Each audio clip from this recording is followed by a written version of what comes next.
Welcome to the Saskatchewan Burrowing Owl Interpretive Centre, commonly known as SBOIC. Starting with Victoria Day, the Owl Centre resumes its yearly ritual. Eggs have been laid, and the centre prepares for its busy summer schedule. During the summer, SBOIC hosts day camps that not only educate the children about burrowing owls, but also include games and crafts that make the learning about the environment fun. At the same time, people from all over Canada drop in to learn about our little birds and the environment that supports them. Meanwhile, out in the prairie, the stewards of the land have daily contact with wild burrowing owls. Aaron Warren, who farms near Rollo, has set some of his land back to pasture so that the owls have a habitat that is similar to the one that they have had for over 100 years. Further south, Glenn Elford manages the Caledonian Elmsthorpe PFRA community pasture south of Milestone.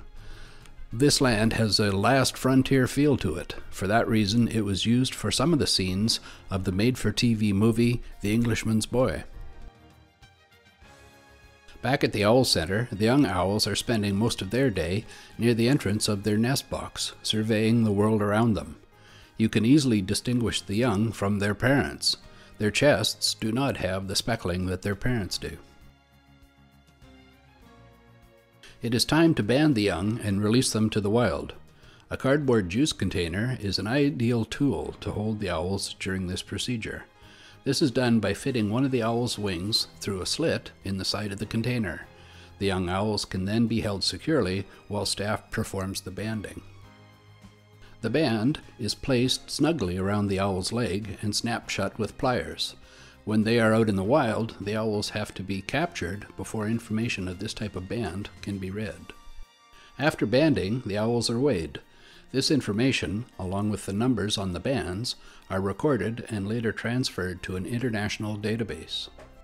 Of course, the owls are quick to show their appreciation. The new fledglings, like their captive parents, are wild and have had minimal direct contact with humans. Unlike their parents, they can be released into the wild to live out their lives. The release takes place in accordance with the natural cycle of growth and development experienced by chicks born in the wild. The center's fledglings are released in an area that has a resident population of wild owls. They are fostered into a nest where there are some young. The fledglings are given some frozen mice to hold them over. They are told to share them with their newly adopted brothers and sisters. They will be taught how to fend for themselves by their foster parents and ultimately join their wild cousins in migrating south for the winter. There is always hope that the owls will survive the migration and will return next summer to raise a family of their own.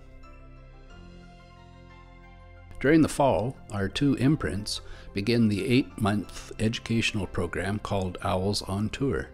This requires them to travel all over Saskatchewan, visiting classrooms and communities, teaching the students about the plight of burrowing owls and their habitat. They perform in front of small groups, medium-sized groups, and large, loud groups. As you can see, the owls enchant the students. They love to touch them, and the owls are always up to the occasion.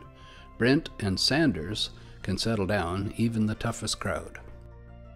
Twice a year, veterinarians and vet college students from Saskatoon come down to do the 6-month annual physical inspection. They perform health checkups. At the same time, talons are ground down and beaks are trimmed, and of course the owls are weighed. Spike seems to be getting used to this process. Because of moisture problems, our Quonset had to be gutted and redone this spring. The renovations were very expensive because the work had to be done by experts in that field. However, painting the Quonset was a different story. Thanks to the people from Katimavik and other volunteers from the community, the job was done at a cost of some pizza. We have now come full circle. The wild owls have been captured and released to the outside cages. Eggs have been laid. We are now patiently waiting for the young to hatch.